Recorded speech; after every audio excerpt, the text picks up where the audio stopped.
telling you, Henry, he's looking at me right now, right? Okay, I'm not doing Okay. it. That's why I walk out in the audience when I do these, is because I want them to contact and communicate to you and not to me. However, the executive director here of the chamber has grounded me, so we are going to be we're going to get right away with your opening remarks. Henry, let's start with you. Got to get past the technical difficulties here. Okay, are we good? Is that working all right? Okay, perfect. I'm Henry Knackstedt, and I am here to hopefully be your next mayor here of the city of Kenai. And a little bit about me. A lot of you know me, some do not. But I was born here. I've 64 years in Kenai, love Kenai. I grew up here and graduated from KCHS in 1979, went to UAF and earned an engineering degree of civil engineering up there, and came back to Kenai area and have been practicing ever since. Local practice that I worked for individual, and then also for Kenai Peninsula Borough. I was the road engineer for it. Now I work for myself, Henry Knackstedt Consulting, and I do little smaller jobs and whatnot, but I've been doing that for about 8 years now. My family, I've been married for 39 years, so I like to round that up to 40. But it's been 39 years, and we have two wonderful children. They're both grown, out of the house, and both medical professionals, doing well, and I could go on for the next minute and a half talking about them. But what I've been doing is I've been the past commander of the Kenai Civil Air Patrol for 2 terms. I'm a command pilot for them. Been flying since I was 17 years old here in Kenai. I was on the Airport Commission as a chairman for 20 years, planning and zoning as the vice chair, and now I've been on council for 11 years, and acting as, well, I've been the vice mayor for 2 of those years. And as Brian's been getting his foot out the door into retirement, it's been more of a job being the vice mayor here than in the past, where I've been performing that duty quite a bit. And I see the stop sign coming up, so I'm going to yield here. Thank you, Henry. Alex Douthit, your 2-minute opening remarks, please. Yeah, I'm Alex Douthit. I was born and raised here in Kenai, went to KCHS, graduated from there, went to UAA, University of Alaska, KPC here, got a business degree, associates in business down there, and then what we've been doing here is I've started off, I was in the fishing industry for many, many years, and then we've traveled the state. We lived in Juneau. Me and my family then moved to Homer and then back to Kenai.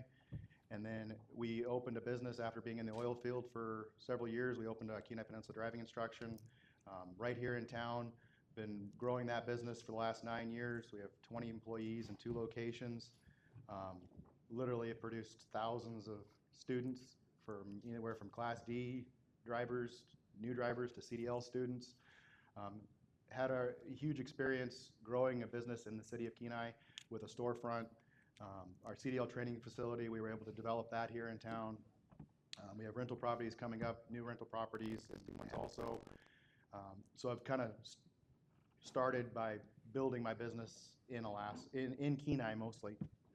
And then I joined the Kenai Chamber, and I was on planning and zoning also with the city of Kenai, kind of just starting in with the city government to get involved. And then after that, I'm just finishing my first term on the city council. I really wanted to continue to be involved. I know Brian's done a great job. I decided, once he decided to step down, I put my foot in the door to see about being the mayor. I have great ideas for streamlining stuff, modernizing some different items in the city here. I want to move forward in a similar direction, but I think there's definitely room for improvement within the city, and I like to see us modernize and continue to develop and grow. Thank you, Alex, and I encourage you to talk a little closer to the microphone.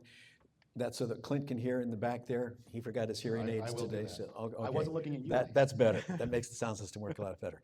Okay, you both have a lot of experience in municipal government right here in our All-America city of Kenai. Name the 3 most urgent issues facing our city in the next 24 months. And for each, what's going to be your first step that you'll take to address those issues? Alex, why don't you take it first? Is this loud enough? Okay. The 3 most critical ones I see coming up are planning for the future. Those three items would be most likely our infrastructure plan. What are we going to do to modernize and continue to modernize our infrastructure in the city? With that, we have three big studies coming up. One of them is the road survey to develop and decide what we need to spend our money on. We have a Parks and Rec master plan coming up, which is going to hopefully see where we need to see the future for what people see in recreation within Kenai. And then we have a real need for our infrastructure with water and sewer. It's getting very dated, antiquated, and we need to start planning for the future to be able to develop those in a responsible manner so we don't get stuck with unexpected huge bills. Okay, thank you. And Henry, the three most urgent issues that you see facing the city of Kenai in the next 2 years, and what would you do as mayor to address them? Thank you for the question, Merrill. Number one would be, like Alex, infrastructure would be the first one. Number two would be quality of life. And the third one, which is kind of an infrastructure and quality of life, is taking advantage of having this bluff erosion project completed and what that might do for our city on top of the bluff and down at the bottom of the hill. As mentioned, the infrastructure, we have aging infrastructure here in the city of Kenai, and we're having several studies, lighting and streets in particular, that will prioritize some of those projects. And then once we have those projects prioritized, then we're going to have to determine how we're going to pay for them. Money is kind of a big thing. We just can't go down to Juneau now and ask for money and expect to get it like we have in the past. Quality of life, I want to work more with the Art Center. It's a wonderful asset here in the city of Kenai. The Bronze Bear Project, the library, and develop that even more. Thank you, Henry. I need you to get closer to the mic also. Thank you. We convinced Alex to do that. Okay, you'll go first, Henry, on this next question. Kenai has a seasoned, established institutional knowledge of how the city runs. Is there a need for new ideas?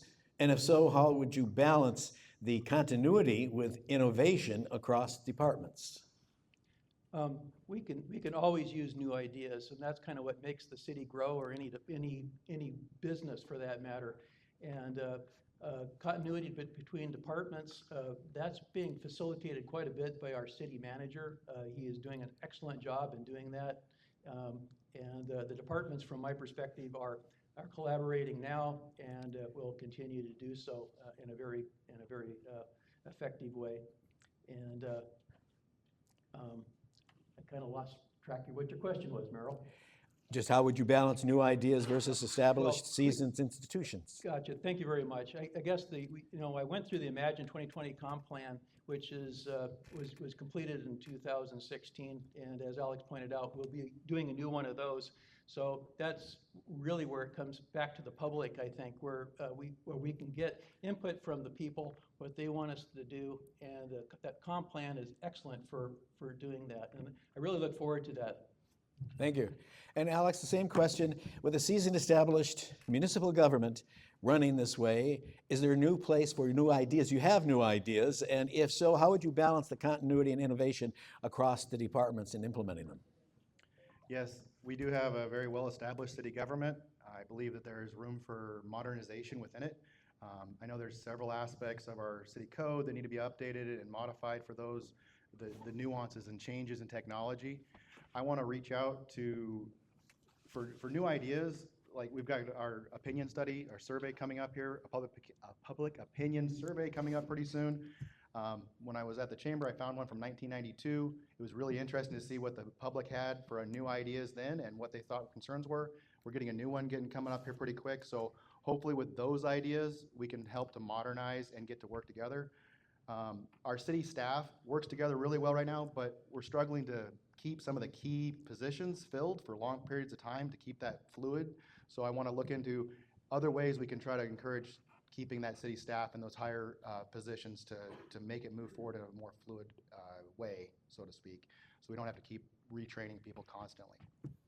Thank you. And as a disclaimer, for those of you who haven't been in a chamber forum before, the way this is established is to have an hour's worth of questions. The questions have been submitted previously to the chamber and then submitted to me to ask. These are not any personal questions coming from me.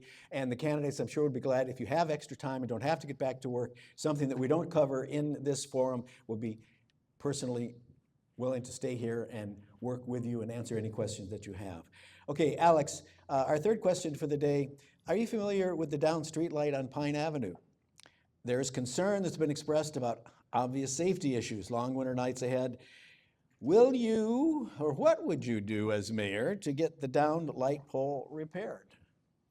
Well, those are all, the city streetlights always, right around Halloween, since I've been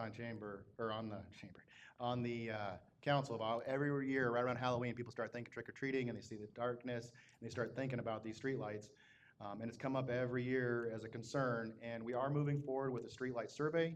It's gonna have GIS mapping that's gonna show us where our lights are, so they can use that to determine which ones they can be repaired and which ones need more repair than others, and prioritize those, and then allow us to plan forward with future funds to develop these in a responsible way.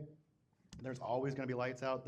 It's kind of a hodgepodge system, from what I understand, of many years of different types of lighting, and we're trying to figure out with this study that we've got going on, how and what is going to be the priority and where to prioritize them. We have a contract that's working diligently to try to repair these. In the fall, they do a survey also with the law enforcement to figure out where they're at, but we also take public comment and let us know which ones we need to prioritize.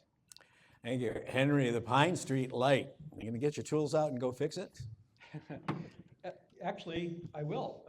Pine Street light, I'm going to not go out there and physically fix it, but I'm gonna go by City Hall after this meeting and I'll find out about it, because I was unaware that there was a light actually down. We've got lights that are not functioning. Some of them are functioning 24 hours a day, and some various other things. And it's a matter of a lot of complexity and time. It's old infrastructure. The conduits, the wires are old. They've been damaged through other work. The lighting, the actual luminaire, some of those need to be changed out and replaced. And we do have a contract right now with a list for a contractor that's proceeding through a lot of these lights and repairing them.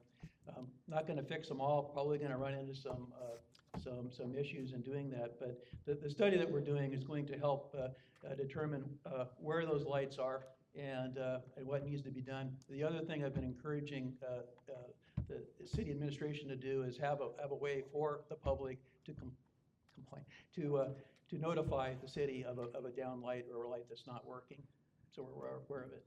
Keeping the lights on. So I can keep track. Samantha, would you bring me a pen since you've got me grounded behind the podium here? Henry, what is your definition of conflict of interest? Well, that's an interesting question to have here.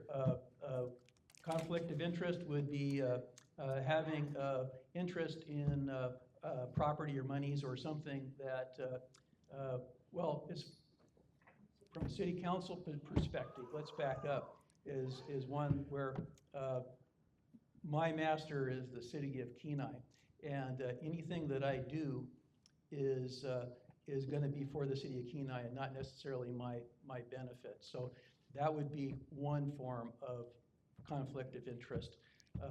So it's not just financial, and the attorney would say conflict of interest, the city, if you have a function, is a substantial conflict of interest or financial.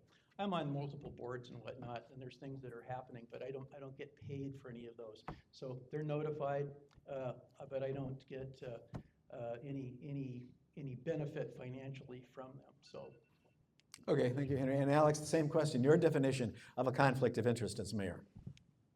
So with conflict of interest, where it comes in as on council or mayor sitting on that board is anytime that you might have experienced a monetary or some non-monetary gain from something that they might be voting on. So we can't be like, if I'm on the chamber board and we're discussing a contract, I have to recuse myself because I'm on that board of directors for one, and I have to recuse myself because I can't vote on awarding that contract because I'm on that. So it would benefit me just, even though it's not monetarily, I have that conflict of interest there. Anytime we're on any kind of board that's accepting donations from some other foundation, if we're on that or board, if we're donating something to the city, we have to recuse ourselves.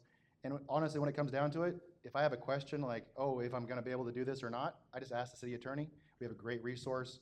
He comes to us and says yes or no. We disclose it. Even if there's any question or mild question in our minds, we disclose it to him, and he ultimately makes the decision.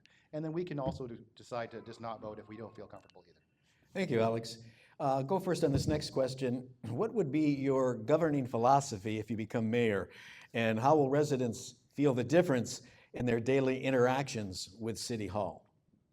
So I want to be very in touch with the public. The public is who we work for. I want to get the word out as much as possible and get like this opinion survey that we've got coming up, get the ideas of what people want to see changed.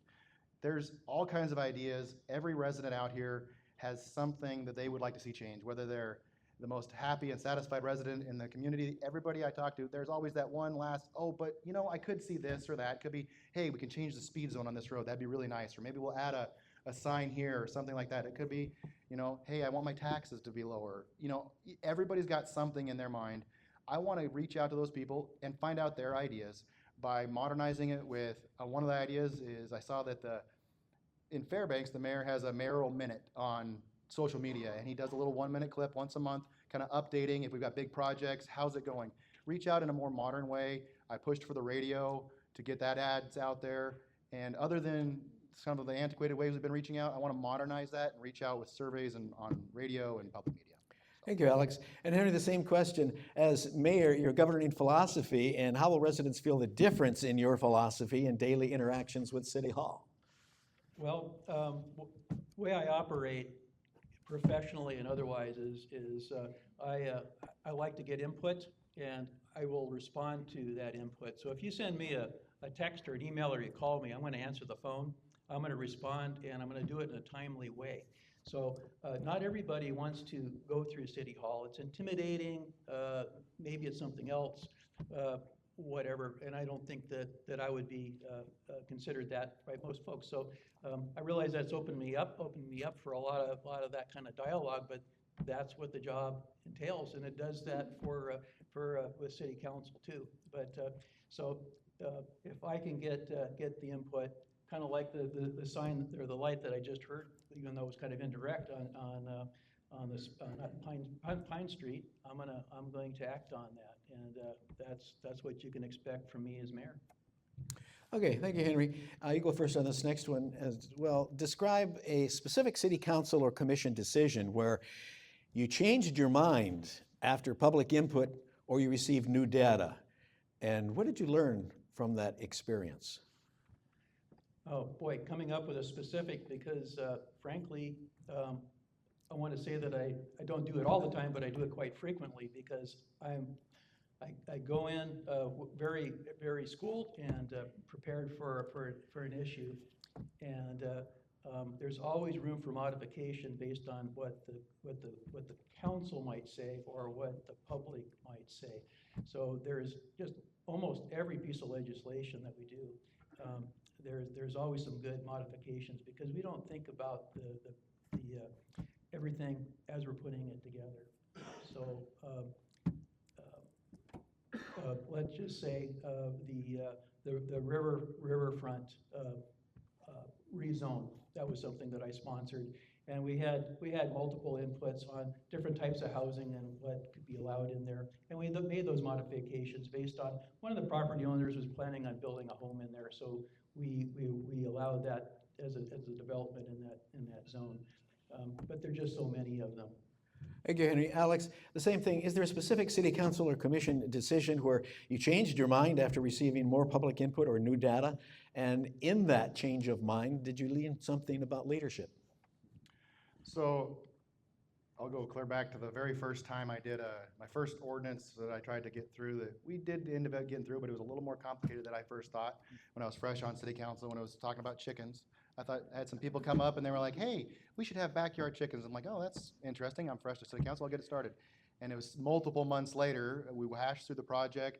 And from what I started thinking, to where we ended up was definitely different because there was concern on both sides. Some people really wanted a bunch of chickens and wanted it on certain size lots, and other people were against it completely. And with working with the council, we were able to come to, I think, a good middle ground and get something passed. But I guarantee you my idea of what I thought was going to be fairly simple and easy stopped and was changed immediately. And I learned how to work with people and kind of read the council and figure out who's on what side of the council. So that kind of opened me up to nothing happens quickly in city government. And some things, the simplest things, might take the longest. But in the end, we got it passed, people benefited from it, and there's always room to change it later. Once again, my reminder to get closer to the microphone. I want Cindy to be able to hear you. They can move She closer. and Jill are talking back there, and we'd want them to. Exactly. Okay, let's see. Henry, you ready to go first in this next one? Well, no, it's be Alex will be going first, right? I don't know. Go ahead, Alex. That's your job, Yeah. isn't it? I try to give a lead off you know. He Do could go you really first. want it, Alex? He can go first. I'll be nice. Okay. Wait till you hear the Don't question. you have a pen to keep track of that? Yeah, do I get to choose after the question? Go ahead, Alex. Is the city ready if and when the long anticipated LNG pipeline begins construction?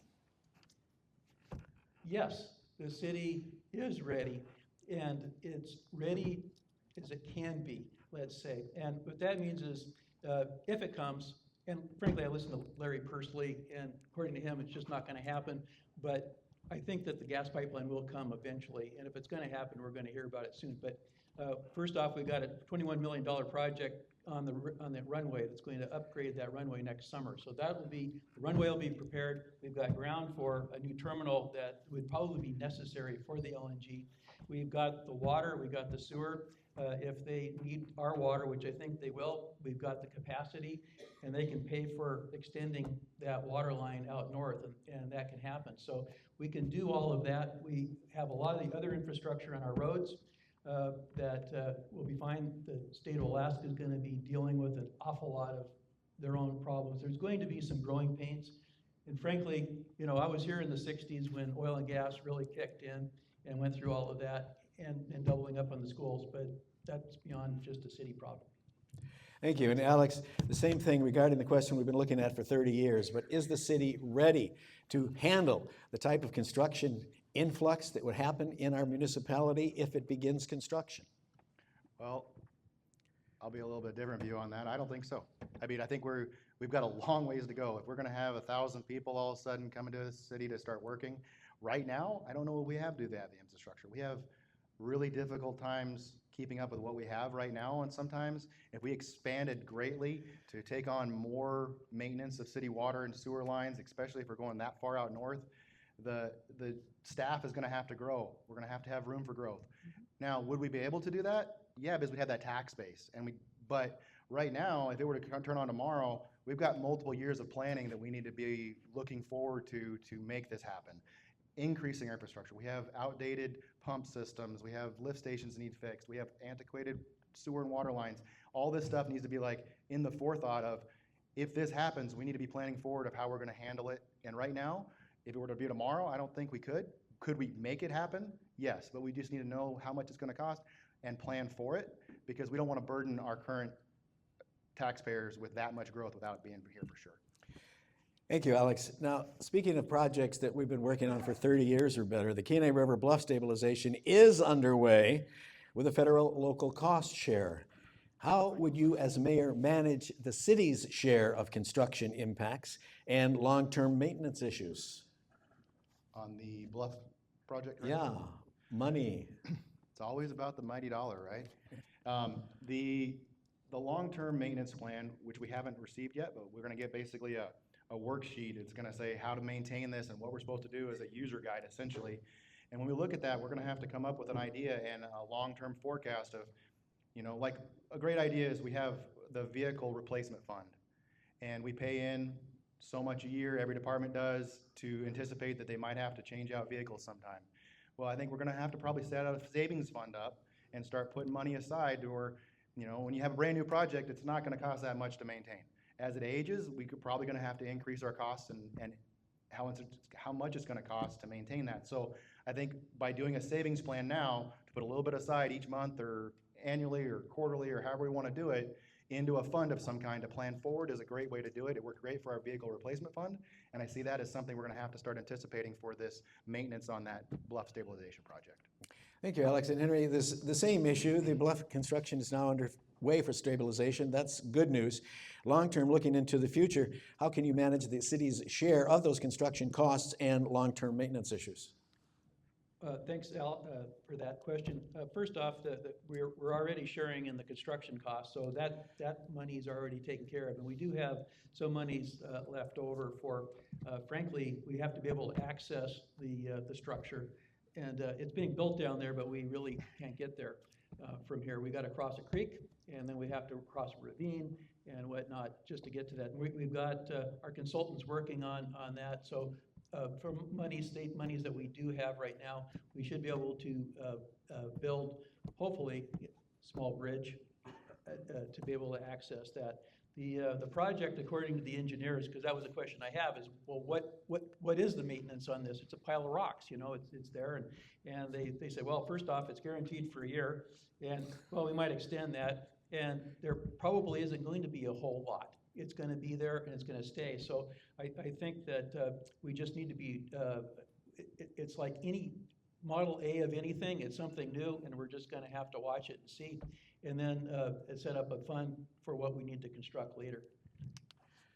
A year's guarantee. Well, Or your money back. Warranty included. Can I answer that? No, that's a comment, not a question. Well- Here's the next question, though, for you, Henry. Kenai's economy relies on fisheries, oil and gas, tourism, and small businesses. Do you have any ideas to diversify Kenai's economy while strengthening that four-legged stool? Well, yeah, I do, you know, and really, the oil and gas, what might happen is one thing, and frankly, it's been diminishing, and unfortunately, the fishing is as well. But what we do have are people, we have businesses, and what I like to do is improve the quality of life, and that's what I've been doing as council member, is promoting the Boys and Girls Club. We donated that property over there and supported that. The Triumphant Theater, it's a place to come to do that. Mary Nelson's here, and she knows that at the Art Center, I want to see murals around this town, kind of like what they have in Seward, and I think if the city has to buy the boards to be able to put them up and the paint, we certainly have the talent here to do that, and the library also. So I think by creating the quality of life that we want to live here, people are going to come here, and our tax base is going to increase. Thank you. And Alex, the four-legged stool, oil and gas, fisheries, tourism, and small businesses. Any ideas on how to diversify Kenai's economy while strengthening that very stable four-legged stool? So, I mean, we're coming off on one of the largest red runs we've seen in the history of Kenai River, and I think the drifters had an amazing year. Unfortunately, with the king returns like they've been, the set netters and the guides weren't able to take advantage of that as type of a tourism portion, but they've diversified. And I think everybody needs to look at ways to diversify their current businesses and their business plans and modernize them to what we do have available. A lot of people are going to ecotourism. People like to just come see the sights. I mean, these are all great things, and I think the city can really push that. We really need to work on our marketing, and, you know, I think it came up as, how do we get people to turn right? You know, tourism is a huge economic driver of this area, and working on ways to develop it, like the Riverfront Development Project, getting these incentives to get people to turn right, but also make long-term affordable housing and long-term jobs with good pay come to this city, and really work to get those commercial entities to come here and long-term pay. With good pay, good paying jobs, bring in people, increase our tax base, homes, that's increased our tax base. So really just all those things combined make it a good economy. Great, thank you. At the halfway point, we've gone through 10 questions, we've got 10 more to go. So you guys have been doing great in keeping your time under the 60-second rule. Now, Alex, what role should the chamber and business associations like the chamber play in shaping economic policy? And how does their influence affect your administration policies? Thank you. So the Chamber of Commerce, both in the city of Kenai and Soldotna, really helps promote local businesses, and small and large businesses are what drives our economy. With working with the chamber, they come up with the ideas, help promote it. They help organize these businesses, and they bring events within our city to attract people. So it's all about helping with, like we had mentioned earlier, the quality of life, and the chambers help promote those businesses, and those businesses then grow the city. With getting having a close working relationship with both cities. I think the city of Kenai can continue to flourish, and the chamber in both Kenai and Solana is working together really well right now. And both these cities work together, and getting that unity has been critical to grow some of these events. And I think we're going to continue to grow. I really hope that we have a good working relationship, and having good working relationship with both the chamber in the city of Kenai and Soldana with city government is critical. And if we don't, then we're going to have issues. But keeping that. Okay, thank you, Henry. The same issue. What position, what phase does the chamber and business associations like the Chamber of Commerce play in shaping economic policy, and how would that influence your administration? Thank you for the question. Both chambers, I'm going to talk about the Kenai Chamber. It's very important for the city of Kenai, and it's important. That's why we're here in this room today, and this building is here. And what the chamber does, along the lines of what Alex said with some events and whatnot, it also brings all the businesses together, and then funnels those ideas through the chamber to the city, and then sometimes directly to the city itself. So the information that we get for economics and businesses and whatnot, and who's moving into the city of Kenai and maybe who's moving out, kind of helps provide information for us to plan for the future. Okay, thank you very much. Take this question first, Henry. It's kind of a reflection quick, back hand it on off. if the pipeline should start construction this year or next year. And then also long-term vision for the municipality of Kenai as far as low-cost housing within the municipality. Do you have any ideas on how to accomplish that? That's a great question, and I didn't get to that on my list. Absolutely.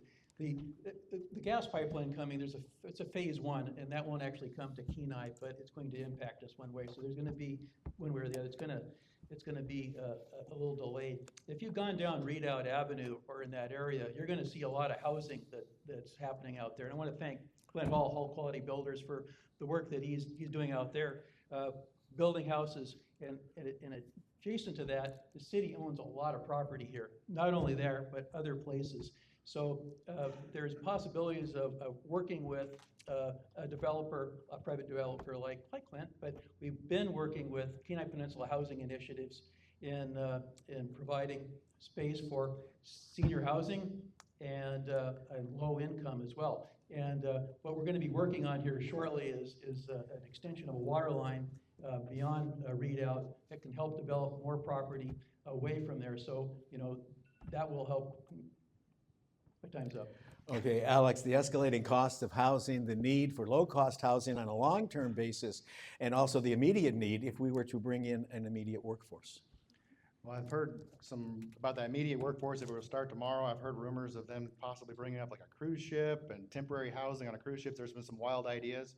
That's going to have to be up with the contractor for that temporary housing for immediately.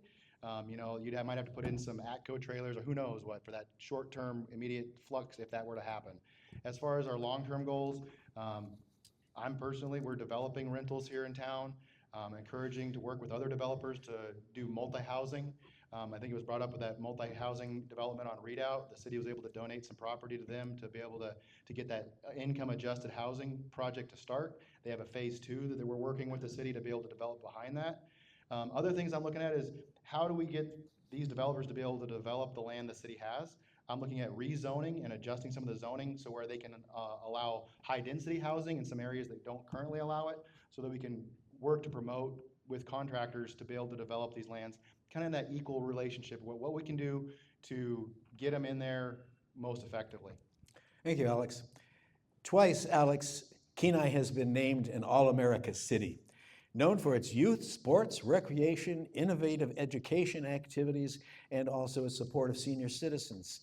What will your administration do to preserve that reputation as well as enhancing community pride, and how would you propose to finance projects? That is a large question. This might almost be two-part, I think, next time. But anyway, we've got a great senior center. It's an amazing resource. It has great reviews with the senior community, and there's been talks about trying to look into maybe expansion of that, see if it's feasibility studies. I know they would love to see more people be able to live there. So as far as that, I'm curious to see where that might go as far as expanding the senior housing. We have a Parks and Rec master plan that's being developed right now. They've done all the studies. We should get that back this fall. In that, it's gonna come up with community ideas for the future and what they want to see how we're gonna develop Kenai to encourage the youth to have things to do. Right now, it seems like it's been on the track of we keep losing things. And I don't know how many times people say, I wish we had a bowling alley. We wish we had this. Well, it comes down to finances, and hopefully, if it, worst case scenario, we might have to do like they did in Soldotna, come up with some great ideas, lump them together and say, here's a bond. What does the community think? Do we want to develop this? This is what it's going to cost. This is how we're going to have to pay for it. Do you want to do it or not? And put that in the power of the community. Thank you, Henry. The same thing as at helm of the All-America City. What would you do to keep that reputation for youth, senior citizens, and services provided? And if there are projects, how would they be financed? Thanks for the question. That's a tough one. I'd have to look at fast mayors like Mary Williams and Pat Porter that reached those levels, and they did a lot of that with infrastructure, but also quality of life in our parks. When I was a kid, frankly, the town was not very green. It was kind of like a gravel pit, but I think it's very beautiful now. We can expand on that and for our youth, for young families to be moving in here, and our population is aging as well. So that's where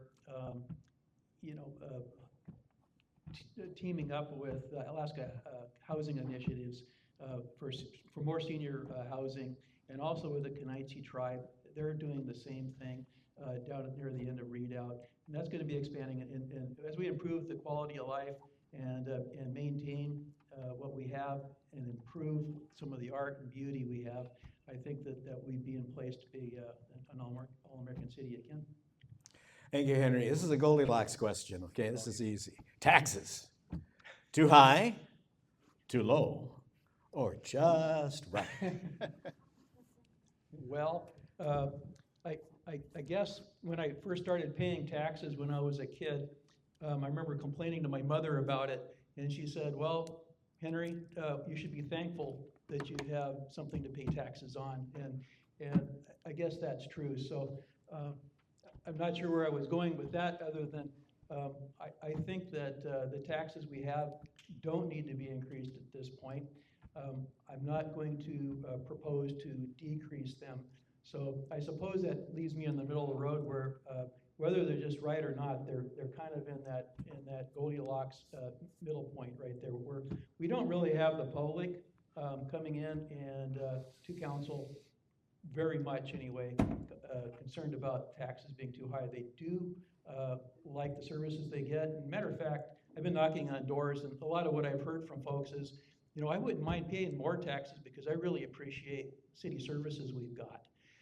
But I'm not promoting that we're going to raise them, but that seems to be a consideration out there. And Mr. Douthit, taxes too high, too low, or just right? Well, as the old saying goes, nothing's free. We have had the same tax rate in the city for going on 11 years. They haven't really changed it. I think the thing that's been saving us, quite frankly, on the taxes is the valuation of the property has exponentially gone up, especially in the last several years.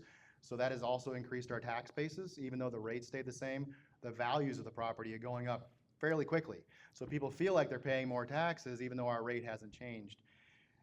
We have a lot of big projects coming up. We've kind of been status quo for a long time. We've got a lot of roads and infrastructure that's coming up that's going to be, with these studies we've got going on, it's going to cost money. And we're going to have to really look hard at, is status quo where we want to stay? If not, we need to get these big projects. How are we going to get there? Are we going to do short-term bond packages? Are we going to do a long-term rate increase? These are all hard questions that are going to come up pretty quick. And I'd like to say, yeah, it's great to not have to raise our taxes, but at the same time, we got to look at our future and see what it's going to take to get it done. Okay, Alex, regarding chickens. Kenai has considered allowing up to 12 hens on smaller lots with specific conditions. Where do you stand on the chicken issue, and how would you enforce restrictions? Well, we have an ordinance that allows chickens on smaller lots. As I was brought up earlier, the chickens were a hot topic issue. And since then, that was a couple of years ago, the eggs haven't gotten cheaper. But what I found most interesting with the chicken ordinance was that people weren't so, as most of the people I talked to, it wasn't so much as they wanted it for the eggs and the food is great, but they just enjoy having them. It's more of a mental health thing, so it comes to quality of life. And I've heard so many great things from people, especially elderly people that just like watching their chickens in their backyard. And so that brings them something happy. So I'm all for it. I was a proponent for it in the beginning, and I've looked into it. You know, since we passed it, one of the things was that we said we'd come back to look at it about maybe making the lot sizes and adjusting lot sizes if we weren't getting a bunch of complaints. From what I've seen, there really hasn't been a huge increase in complaints. So we'll see. If I'm back on council or in the mayor, we might have to bring that back up and consider what the public wants to do now that we've had it going for a couple of years. The old chicken or the egg, Henry? Which comes first, taxes, restrictions, or chickens? Well, we're going to talk chickens. Taxes. My advice to the sponsor of that ordinance was to not do it. I've been through 2 chicken ordinances before, and the public really didn't want it overall, and there's lots of anxiety about having chickens and something strange, you know, next door to you, what's it's going to be like. And most people that think they want chickens, just they think they want it because then that would be kind of cool, but you don't realize how expensive they are and whatnot. And it's kind of a big deal. So actually, that was one of those ordinances where it did get pared down an awful lot, and it satisfied a number of neighborhoods that were. We had our council chambers full of people that were quite against having chickens in their neighborhood and what it was going to look like, smell like, sound like, and all of that. And once you allow that, sometimes people will kind of break the rules a little bit anyway, and then have a rooster, and then it's one thing and the next. And those kind of anxieties, I don't think we needed to deal with, and I think we were just fine with very limited chicken. Well, beyond chickens, what? Chickens now? Beyond chickens. Beyond chickens, what is your philosophy on light touch versus heavy-handed code enforcement for residential nuisances such as noise, junk vehicles, or yard standards? I've never been, having been on planning and zoning and council this length of time, I really am not into heavy-handed code enforcement. Some people would be, and what that would mean to maybe some of us is, okay, gee, there's a code broken, and we got a code enforcement person driving all around town looking for stuff, and they're going to start finding people right and left and all that, and you don't even know you've got a code enforcement issue. And so I think that's inherently wrong to do that. Not that they're out there. Some don't matter. If it's a chicken, somebody has a chicken where they're not supposed to, and the neighborhood is fine with it, you know what, we'll probably never hear about it. So my philosophy is that you know, we wait for a complaint-driven type situation, unless it's, of course, it's a health and safety thing, and our planner sees that. So that's my outlook on that. It's going to have to make sense. Like Hobo Jim would say, fishing for chickens. Yeah. Got to get a big one. There you go. On public safety, getting more serious here now. The public safety, define your priorities for police, fire, and dispatch readiness for emergencies. Do you want me to answer the previous question or this one? I think it's your turn. On the police and fire? On the what? Are we asking the police and fire, or am I responding to the planning and zoning? Oh, you didn't get a chance to I didn't get a respond to chance. the I mean, I'd love fishing to. for chickens. I kind of liked it that way, Alex. My mistake. Go ahead, checking. on the chickens. Back to Okay, the chickens. Well, it was heavy-handed in code enforcement, I believe, correct? Yeah. Okay, all right, so with that, we are currently a reactive, whereas somebody makes a complaint, and then we'll look into it. And I'm okay with that, as long as we're looking into it, and we're following up with it. We have new code enforcement officer that is in charge of making sure we're following out. It's quite frankly, up until recently, it's been kind of a mess for a few years, and now we've got new staff in there, they're getting organized, they're making spreadsheets, and they're following up with it. And I think that's important. If somebody is going to go through the problem of actually complaining about something and making a complaint, we need to follow through with it and do it by regulation to make it happen. Do I think we need to have somebody going around and finding issues? No, but we need to explain to the public on how to report an issue. We've got a great online way to do that. It's super efficient. and we need to inform the public on how they take care of this issue, so it's not just such a mystery. And then once they report it, we need to be doing our job and due diligence to resolve this problem. Okay, and leading you into the next question then, Alex, on public safety, define your priorities for police, fire, and dispatch readiness for emergencies. Well, there's another study we've got coming up. I hate to say studies a million times, but it's true, about updating our current existing police and fire station, possibly expansion projects. And right now, quite frankly, we've outgrown that building. It's outdated and it needs a bunch of work. We have got a city that's been growing a lot in the last 20, 30, 40 years since that building was built. And we really need to look into what's the next step and how are we gonna make this their quality of life, because a lot of them spend a lot of time at those police and fire stations and live there or spend many hours there. How do we make that the most efficient for them so we can retain police and fire? And then also, what is our future looking like on where we're gonna put this new possible station, or if we just need to adjust the one we have. So we have got the study coming up, and that's gonna be a huge expense. We gotta look into the future, and it's not going away. So where is that gonna end up? I don't know. I'm looking forward to see what this consultant has to say, but it's an important thing coming up. Thank you. And Henry, police, fire protection, and dispatch readiness for natural emergencies. Well, of course, the fire and police are our primary budget items, and we want to maintain that and to the highest level possible. And like Alex said, the fire station that was built in 1972, 3, something like that, it's been expanded on, and it needs to expand further. And whether we can go up with it or sideways with it or both remains to be seen, and we'll see what we can do, because we need to be able to get probably more equipment in there. We just received 2 brand new ambulances that will hopefully hold us through. I think on our list for projects is a new ladder truck that we're going to need, and that will fit in there. But a lot of the issues we're having, particularly with the police department, is maintaining the personnel that we've trained and we have there. Okay, Henry, when a divisive issue arises in the municipality, what will be your policy for bringing consensus and resolution of the issue? Well, the policy will be to, we're gonna need to have lots of public input to discuss whatever that issue might be. And presumably it does involve the public, and it's everything the city kinda does, but basically advertise the issue, have city hall meetings, whatever is necessary to hash it out, get everybody talking at the same place, and determine what the best route to solve that issue is. And so kind of a collaborative effort with the public to determine the best step forward. And Alex, the same question. When a divisive issue arises in the municipality, what will be your policy for bringing consensus and resolution? Well, the first thing is I'm gonna do my research and find out if it's actually an issue or not. I'll ask staff, I'll ask the complainant or the individual that had a concern with it, see what our existing codes or that might pertain to this issue are, and see if it's something that we can resolve without having to go and make a big scene out of it.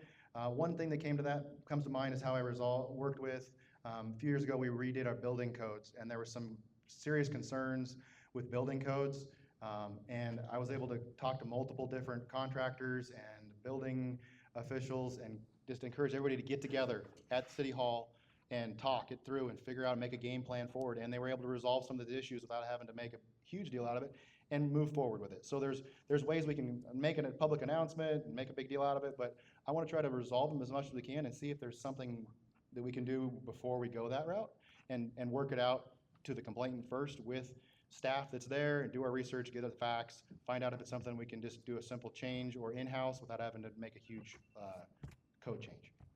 Okay, big sigh. Last question before your closing remarks. What's one place that you would invest more and one place that you would consider spending less in the next budget year?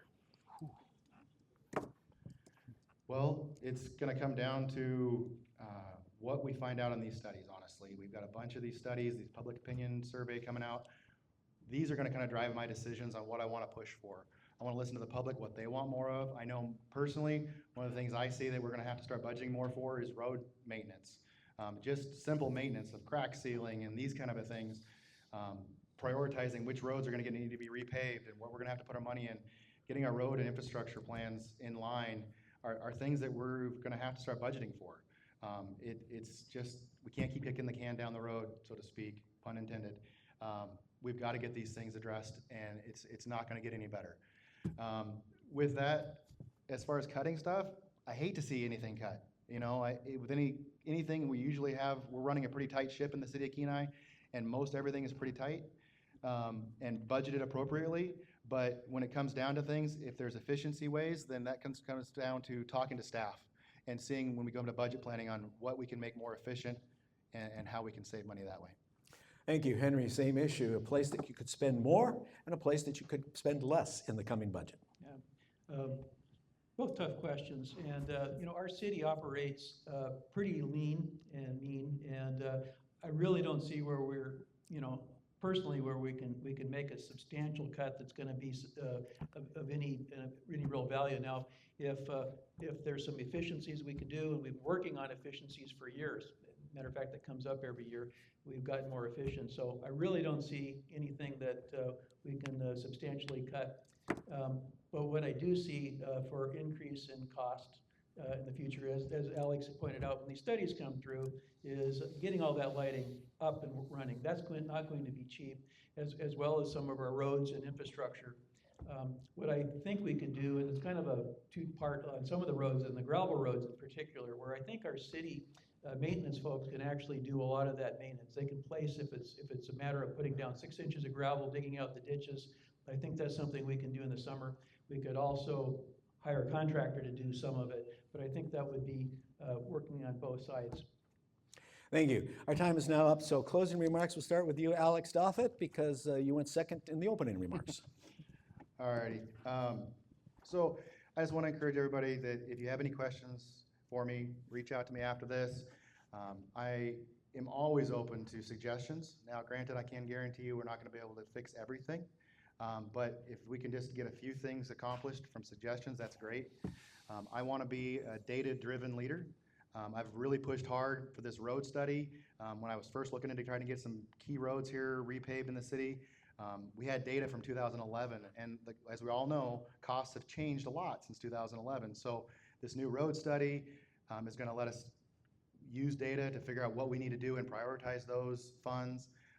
The streetlight survey, again, I hate paying money for all these surveys, but in a way to get monies locked in for grants or otherwise, we've got to do this. So I just want to be that data-driven individual, make sound financial decisions based on the data that is at hand, and use that data to move forward to increase our well-being and the future of this city.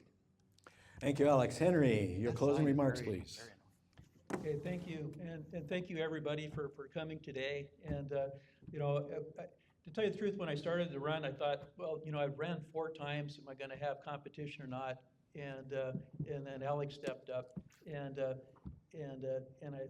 had a couple of thoughts about that. And I thought, well, you know what? That gives the city, the public, an option. And then that also brings us here, because frankly, if it was just me running, we wouldn't be here today. And so I do appreciate that. So, you know, we're giving you a choice, and I think that I'm the best choice for this position. I've got the experience, the expertise, and the knowledge to be your next mayor and do a very good job for the city. I've got deep roots here, and I would appreciate your vote on October 7th. Thank you. And with that heartfelt applause for the system that we have of electing our officials and appreciation for the candidates and participating in that system, please. And back to Samantha. That sign.